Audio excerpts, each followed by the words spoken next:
क्या बात है? तुम्हारी असिस्टेंट रो क्यों रही थी? तो शुरू मत हो, जाकर नाश्ता तैयार कर। तुम्हें क्या लगता है मुझे दिखाई नहीं देता तुम्हारे और अनु के बीच क्या चल रहा है? अंधी नहीं हूं मैं, थोड़ी तो शर्म करो। तू सिखाएगी मुझे? तुझे पता है ना, तू मेरी बीवी जरूर है, लेकिन इस घर में तेरी औकात एक नौकरानी की तरह है।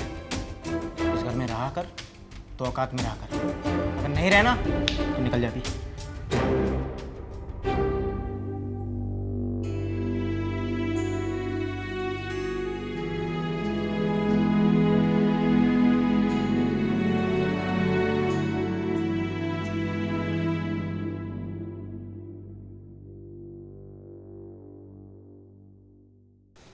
सुरेश।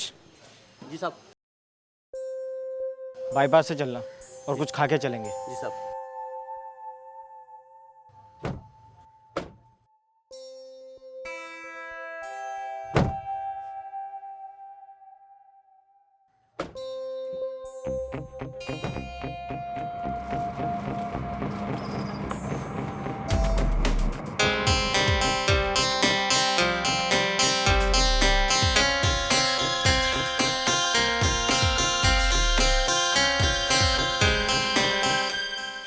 हेलो।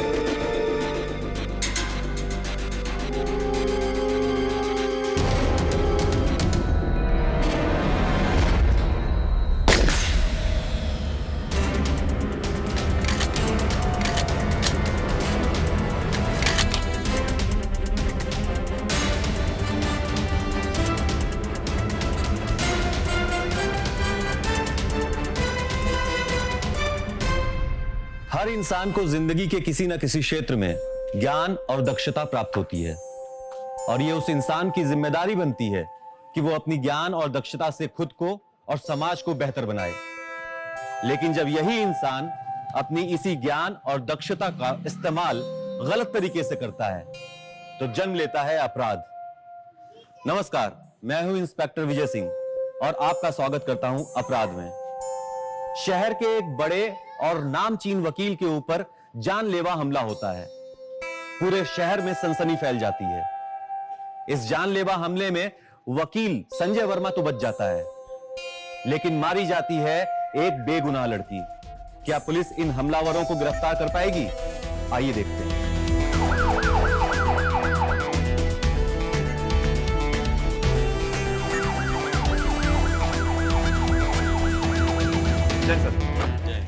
सर टारगेट कोई और था, लेकिन गोली से लड़के लग गई।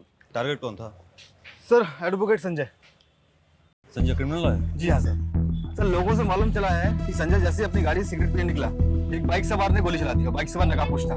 सर गोली संजय को लग के इस लड़की लग गई। इसका मतलब किसी न किसी को ये मालूम था कि आज संजय यहाँ जरूर आएगा। जी सर। लड़की कौन है? सर इसके बैक से इसकी आईडी निकली है। उसका नाम तान्या है, पेशे से मॉडल थी। संजय इस वक्त कहाँ है? अपने घर पे। एक काम करो, जी। बॉडी को पोस्टमार्टम के लिए भेज दो। इलाके में जितने भी सीसीटीवी फुटेज मिले सबको मंगवा लो। संजय से मिलते हैं। जी सर। एम्बुलेंस फोन लगाओ, बॉडी पोस्टमार्टम में पहुंचाओ फटाक से।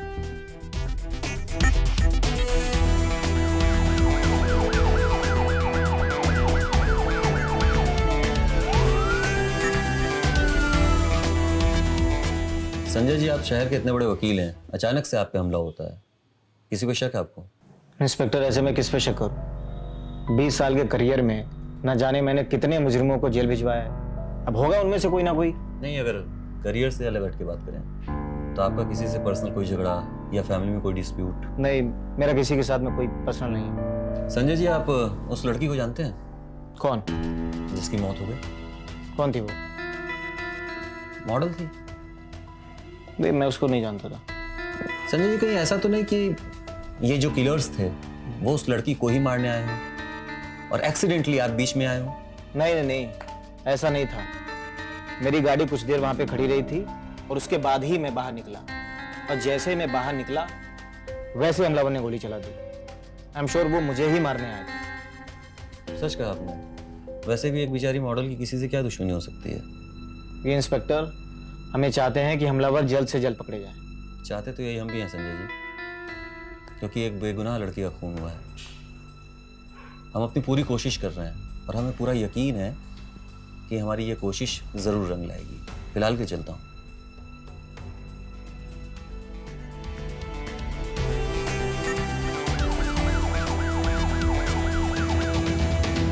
जय सर। सर उस लड़की के बारे में मैंने पता किया। मर्डर स्पॉट के पास ही एक ब्यूटी पार्लर है जहाँ वो अक्सर आती जाती थी। ब्यूटी पार्लर के स्टाफ से मैंने पूछताछ की। उन्होंने बताया कि उसकी फैमिली में कोई नहीं है, ना कोई उसका दोस्त था ना कोई बॉयफ्रेंड। हाँ, कुछ प्रोफेशनल दोस्त थे उसके। उन्होंने बताया कि तान्या बहुत अच्छी लड़की थी। मोबाइल मिला उसका? नहीं सर। कोई सीसीटीवी फुटेज? जी सर।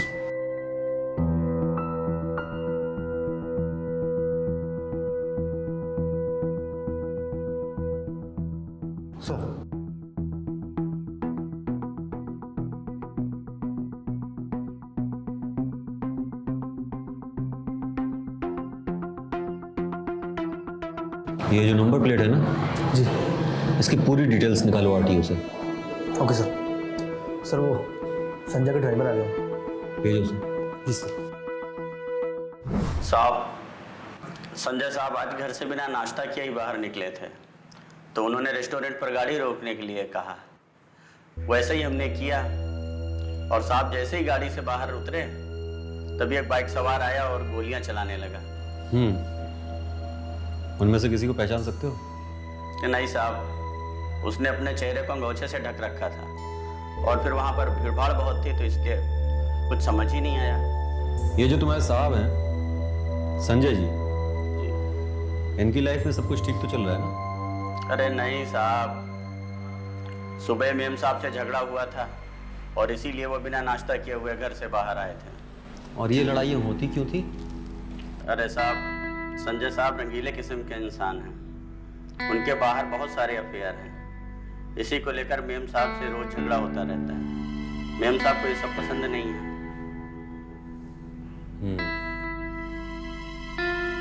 जा सकते हो, लेकिन शहर के बाहर नहीं। जी साहब।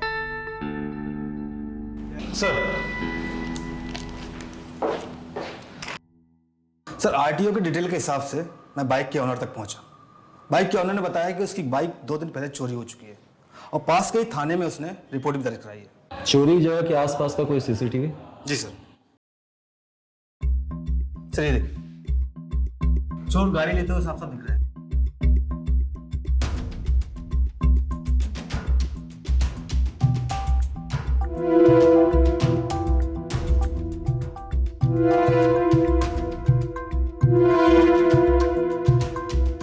और कोई लीड?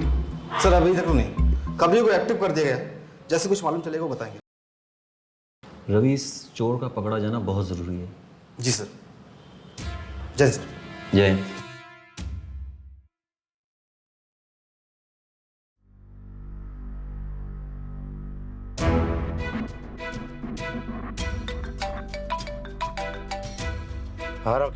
सर आपका कबूतर भी यहीं पे है और चोरी की हुई बाइक भी यहीं पे है।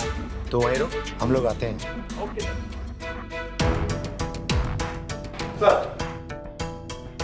सर बाइक चोरी करने वाले का एड्रेस मिल गया। क्या नाम है? बिलाल।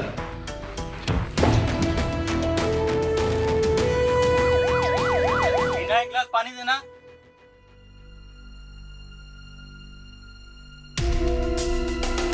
तुम्हारी इमरान से बात हुई? कैसा है वो? अपने नानू के यहाँ है और बहुत खुश है। दिन भर खेलता रहता है। आपको याद कर रहा था।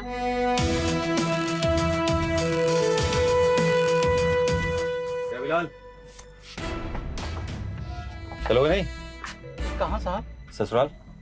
पठाओ चले। साहब मैंने तो कुछ किया ही नहीं साहब। ये चलना। अरे साहब मैंने कुछ किया ही नहीं साहब। साहब मैंने कुछ नहीं किया। साहब रहने दो, छोड़ दो इन्हें। कल साहब कहाँ लेके जा रहे हो? साहब छोड़ दो इन्हें।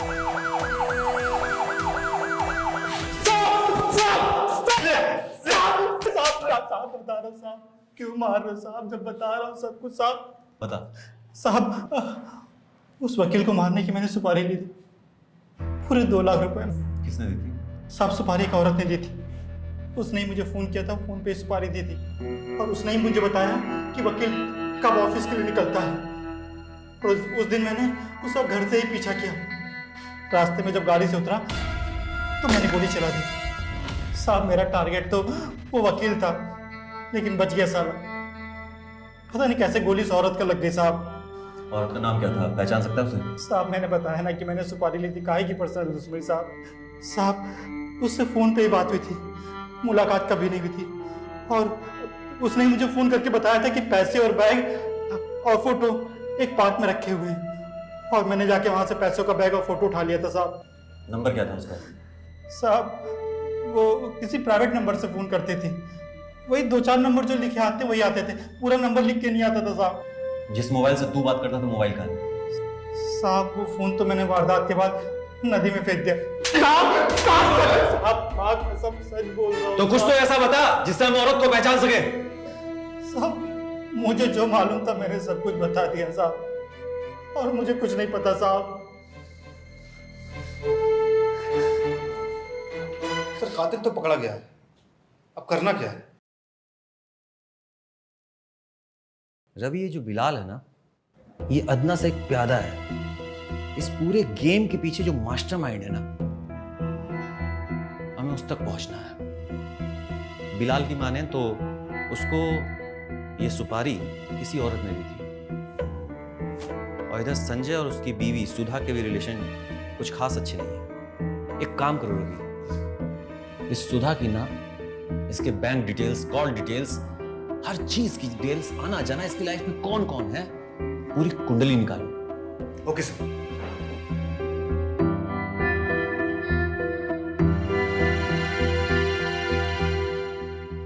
सब ठीक है ना वहाँ? अच्छा सुनो, अगर और पैसों की ज़रूरत हो बता देना, मैं भेज दूँगी। ठीक है, चलो अब रखती हूँ, बाय।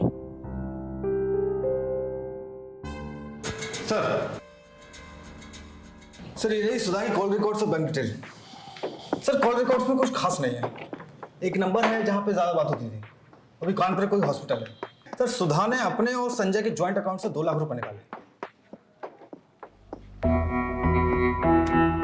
ऐसा पहले कभी हुआ था? नहीं सर। चलो मिलते हैं इससे।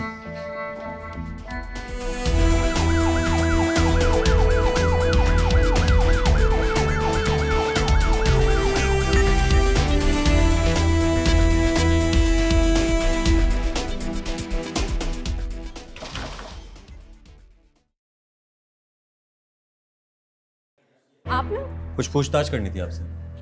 जी आइए।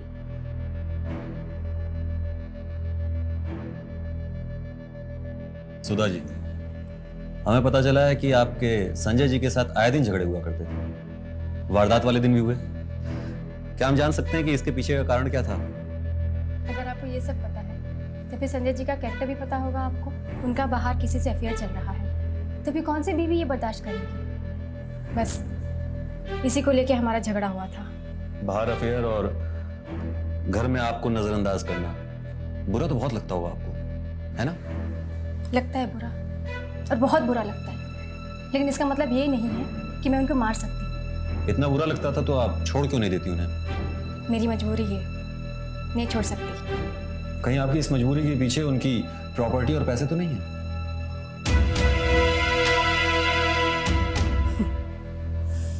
सही कहा आपने, मैं उनके साथ सिर्फ पैसों के लिए ही हूँ, और उसकी एक वजह है, और वो वजह मेरी माँ है। मेरी माँ कानपुर के एक हॉस्पिटल में एडमिट है, और उनके इलाज के लिए मुझे आए दिन पैसों की ज़रूरत पड़ती है, और वो पैसे मुझे संजय जी से मिलते हैं, और इसी वजह से मैं उनकी ये सारी करतूतें झेल रही हूँ। अभी आपने कहा कि संजय जी का कोई अफेयर चल रहा था, क्या नाम है उस लड़की का? अनु, अनु नाम है उसका। अन्नू? कौन है ये अन्नू? उनके असिस्टेंट है, और उस दिन सुबह जो हमारा झगड़ा हुआ था वो अनु के ही वजह से हुआ था। आए दिन उनसे मिलने आती है घर पर, चाह कर भी मैं कुछ नहीं कर पा रही हूँ। उस दिन भी वो घर पे आई थी, लेकिन उस वक्त मैं घर पे नहीं थी, और जब मैं आई तो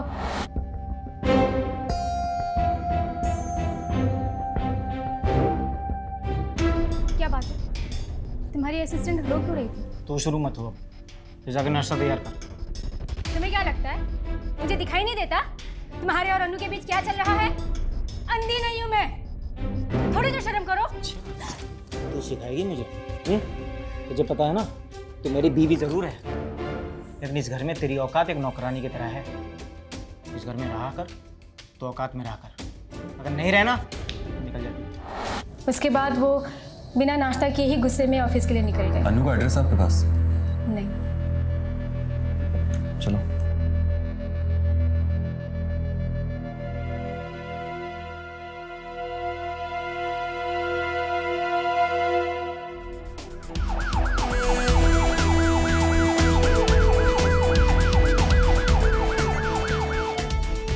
आप अपने चल रहे अफेयर के बारे में बताएंगे हमें? देखिए इंस्पेक्टर, मेरा किसी के साथ में कोई अफेयर नहीं है। हाँ, वारदात वाले दिन मेरा अनु के साथ में ब्रेकअप हुआ था। मेरी असिस्टेंट थी। ब्रेकअप की वजह? वही सर, लड़कियों के चोचले। शादी के लिए बोल रही थी और फालतू का गले पड़ रही थी।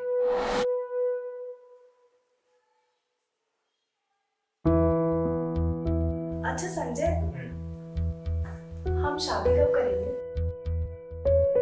सुधा से तलाक हो जाए फिर कर लेंगे शादी। पर कब संजय? हमारे रिलेशनशिप को पूरे 2 साल हो चुके हैं और मैं जब भी तुमसे पूछती हूँ तुम हमेशा यही जवाब देते हो कि सुधा से तलाक होने की बात करेंगे। और ये कब तक चलता रहेगा? तुम कब दोगे उसे तलाक? सही समय आने दो, पर दे देंगे उसको तलाक। अभी हम एंजॉय कर रहे हैं ना, तो बीच बीच में यार ये तुम शादी की रट मत लाओ प्लीज। प्लीज संजय, बहुत हो गया अब एंजॉय। तुम क्यों नहीं समझते कि मैं तुमसे प्यार करती हूँ, मुझे तुमसे शादी करनी है अब। तुम क्यों नहीं समझते ये सब कुछ? अगर तुमने सुधा को तलाक नहीं दिया ना, तो तुम देखना मैं क्या करती हूँ। क्या देखना? धमकी दे रही है? हाँ, दे रही हूँ मैं धमकी। मैं तुम पे पुलिस केस कर दूंगी। जानती है ना, मिस सिटी का सबसे बड़ा वकील है, समझी? अगर मुझसे उलझेगी ना तो तेरे कुछ हाथ नहीं लगेगा। आई बात समझ में? ठीक है, तो मैं तुम्हारी इस नौकरी से रिजाइन करती हूँ। चल निकल यहाँ से, बहुत देखे तेरे जैसे, समझी? चल निकल निकल निकल, बहुत देखे तेरे जैसे। देखना तुम बहुत पछताओगे संजय। और मैं तुम्हें दिखाती हूँ कि मैं क्या कर सकती हूँ।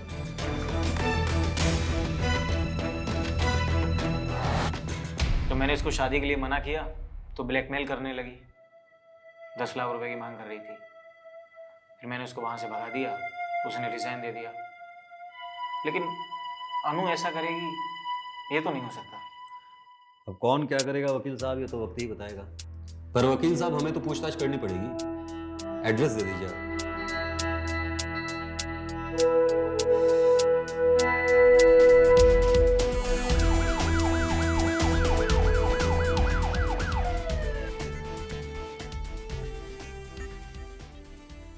हाँ सर, ये सच है कि मैंने उसे ब्लैकमेल किया था। और मैं क्या करती? शादी का लालच देकर वो मेरा फायदा उठाता था।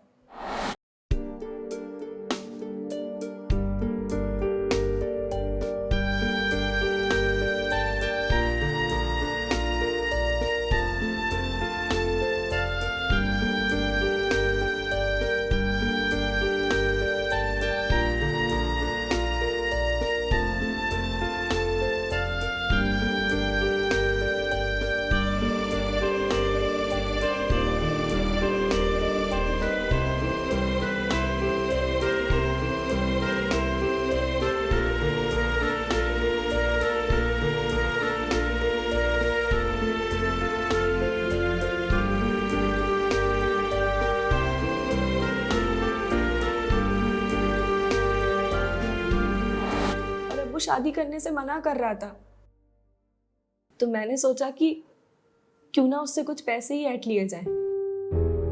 लेकिन वो कमीना कहाँ मानने वाला था। मजबूरन मुझे अपनी जॉब से रिजाइन करना पड़ा। और अगर मैं ऐसा ना करती तो वो मुझे हमेशा की तरह मॉलेस्ट करता रहता। आपको नहीं लगता कि ऐसे हालात में आपको पुलिस के पास जाना चाहिए था?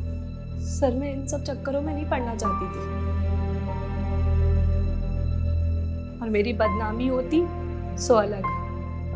तो आपने इन सब चक्करों और बदनामी के डर से उसको सुपारी दे दी?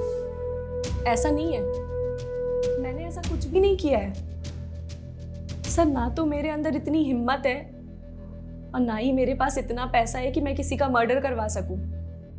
लेकिन हाँ, अगर मेरा बस चलता तो मैं जरूर उस कमीने को मार देती। ठीक है, जा सकते हो, लेकिन जब तक जांच चल रही है शहर से बाहर नहीं। जी सर।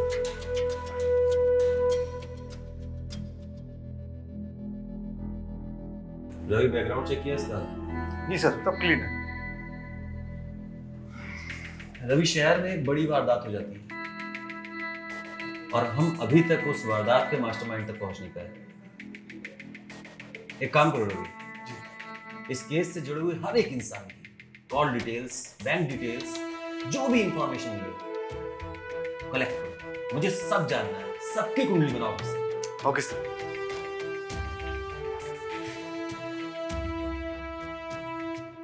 एक बार फिर से हम डेड एंड पे खड़े थे। मास्टरमाइंड अभी भी हमारी गिरफ्त से बाहर था। सुधा और अन्नू दोनों इनोसेंट लग रही थीं। आखिरकार हमने इस केस को एक बार फिर से नए सिरे से इन्वेस्टिगेट करने का फैसला लिया। उसके बाद हमारे सामने जो तथ्य आए वो चौंका देने वाले थे।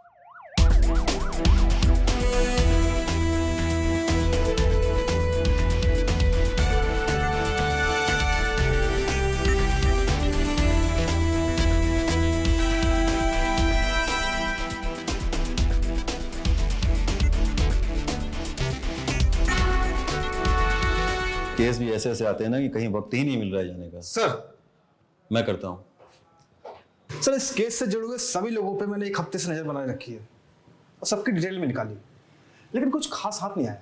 इसका मतलब इस केस में हम जहां से चले थे अब तक वहीं पे हैं। सर एक बात मुझे भी खटक रही है। क्या? सर ये बिलाल की बीबी, इसने कुछ दिन पहले एक फ्लैट बुक किया है। उस फ्लैट की कीमत कम से कम 20 लाख रुपए है।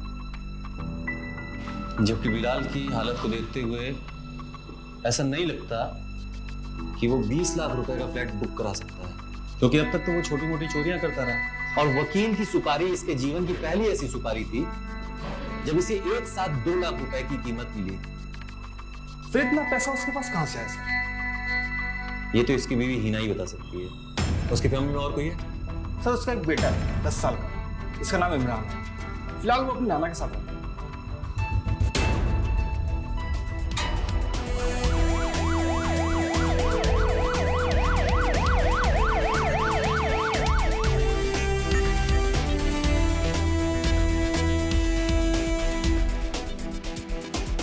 हिना।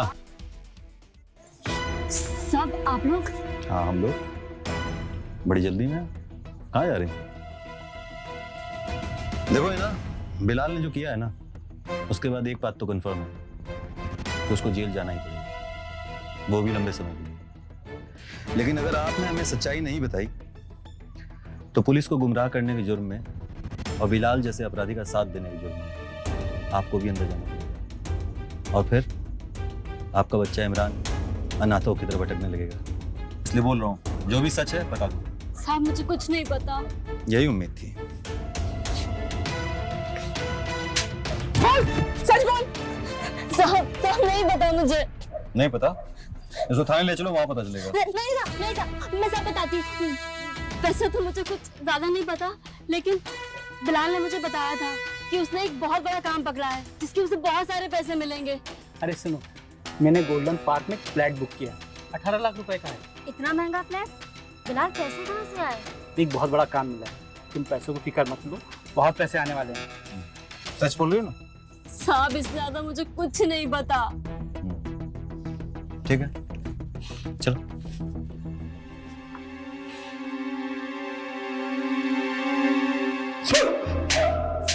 बोल कहां से आया पैसा इतना सारा? किसने दी सुपारी? अरे रुक रवि, लखपति आदमी है यार। वो भी 1-2 लाख वाला नहीं, 20 लाख वाला। क्या बिलाल, नया फ्लैट, 20 लाख रुपया बैंक बैलेंस, लाइफ टाइम जिंगल लाला कर लिए तूने। सुन, तेरी पत्नी ने सब कुछ बता दिया है, और एक बात कान खोल के सुन ले, मर्डर केस में तू जा रहा है अंदर। कोशिश करूंगा कि तुझे फांसी हो, नहीं भी हुआ तो 20 साल तक अंदर उम्र कैद में जरूर रहेगा। लेकिन फिलहाल पुलिस को गुमराह करने के आरोप और तेरा साथ देने के आरोप, तेरी बीवी हिना भी तेरे साथ ही आ रही है। जरा सोच बिलाल, तुम दोनों अंदर रहोगे तो तेरे बच्चे इमरान का ख्याल कौन रखेगा? उसकी जिंदगी वैसे ही बर्बाद हो गई। हाँ, एक काम हो सकता है, अगर तू हमें सब सही सही बता दे, हम कोशिश करेंगे कि हिना बाहर रहे। बोल। सर ये नहीं बोलेगा, इसकी बीवी को उठा ले तो सब बोलेगा। यही चाहते हैं दोनों। चल साहब उसको मत उठाइए, मैं आपको सब कुछ सच सच बताता हूँ। बता। साहब, मैं और वकील साहब का ड्राइवर सुरेश एक दूसरे को कई सालों से जानते हैं, लेकिन हाँ, पिछले कई सालों से हमारी बातचीत नहीं हो रही थी। साहब, मैं छोटी मोटी चोरियां करके अपना घर चला रहा था। कुछ दिन पहले सुरेश मुझे मिला और उसने मुझे 20 लाख रुपए कमाने का ऑफर किया, और फिर वो मुझे एक ऑफिस में ले गया। बताइए साहब, किसे मारना है? अरे हम मारेंगे। मुझे? क्या मजाक कर रहे हैं साहब? अरे गोली मुझ पे चलेगी, मरेगा कोई और। समझा नहीं। फोटो देगा इसको, तो फोटो देख ले अच्छे से। तो जब तू मुझ पे गोली चलाएगा तो ये लड़की मेरे आसपास ही होगी, और काम हो जाना चाहिए, समझा? समझ गया साहब। और सुन, हो सकता है पुलिस तुझे पकड़ ले या तुझ तक पहुंच जाए, तो सच बाहर नहीं आना चाहिए। आप बेफिक्र रहिए साहब, माँ कसम खाता हूँ सच कभी बाहर नहीं आएगा। ये बताइए कब, क्या और कैसे करना है? ये तुम्हें सुरेश बता देगा। और पैसे? सुरेश ये तुझे 2 लाख रुपए एडवांस देगा, और 18 लाख रुपए काम होने के बाद। और ये जो 20 लाख रुपए है ना, तो तेरे मर्डर के नहीं है, तेरे जेल जाने के। मैं सिटी का सबसे बड़ा वकील हूँ, तुझे पता है ना, तो तू टेंशन मत ले, और तुझे जमानत पे निकाल दूंगा। काम किसी और का और नाम किसी और का। और साहब, वारदात से एक दिन पहले सुरेश मुझे मिला और उसने मुझे 2 लाख रुपए कैश दिए और 18 लाख रुपए बाद में देने का वादा किया। और फिर उसने मुझे वकील साहब का घर से ऑफिस से निकलने का टाइम बताया। और साहब, अगले दिन जाकर मैंने उस लड़की को टारगेट बनाकर ये कांड कर दिया। यादव। जी सर। ये वकील तो साला बहुत शातिर लग रहा है यार। अब हम अपना दाव करें। चल।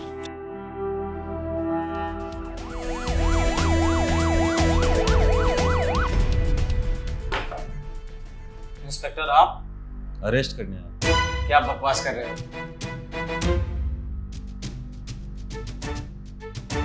Inspector, don't touch me. You can't touch me like this. Inspector. अब बोल दो वकील साहब, वरना खातिरदारी में कोई कमी नहीं छोड़ूंगा मैं। तान्या को मैं जानता था बहुत पहले से। मेरे करियर के शुरुआती दिनों में उससे मेरी मुलाकात हुई थी। हम दोनों में प्यार हुआ और हम दोनों ज़्यादा करीब आ गए। मैं उससे शादी करना चाहता था, लेकिन बाद में मुझे पता चला कि उसका कैरेक्टर ठीक नहीं है। वो पैसों को ज़्यादा इंपॉर्टेंस देती थी, इसी वजह से उसके और भी जगह अफेयर थे। फिर मैंने उससे ब्रेकअप कर लिया। उस समय मेरी ज़्यादा औकात थी नहीं और ना ही मेरे पास ज़्यादा पैसा था, तो इस वजह से वो आसानी से चली गई। अब इंस्पेक्टर, उसने कुछ दिन पहले ही मुझे मेल किया।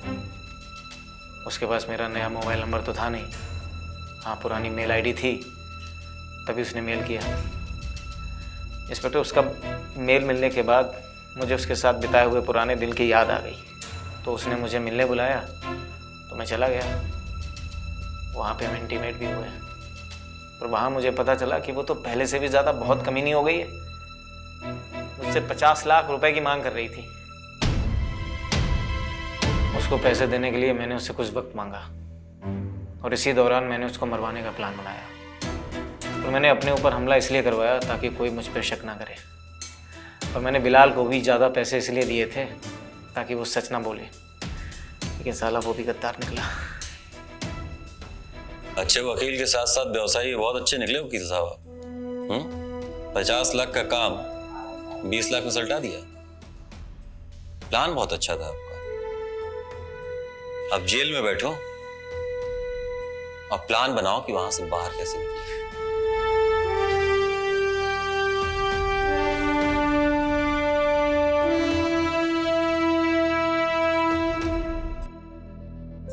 संजय ने यह गेम बड़ी चालाकी से खेला था। पेशे से वकील संजय ने कानूनी ज्ञान का इस्तेमाल कर एक बेगुनाह लड़की को मरवा दिया। संजय ने सोचा कि वो कानूनी दांव पेच खेलकर बच जाएगा, लेकिन शायद संजय ये भूल चुका था कि क्राइम कितनी भी सफाई के साथ क्यों ना किया जाए, अपने निशान छोड़ ही देता है। आज संजय और बिलाल दोनों सलाखों के पीछे हैं। मैं इंस्पेक्टर विजय सिंह विदा लेता हूं। फिर मिलूंगा अपराध की एक नई कहानी में। तब तक के लिए जय हिंद, जय भारत।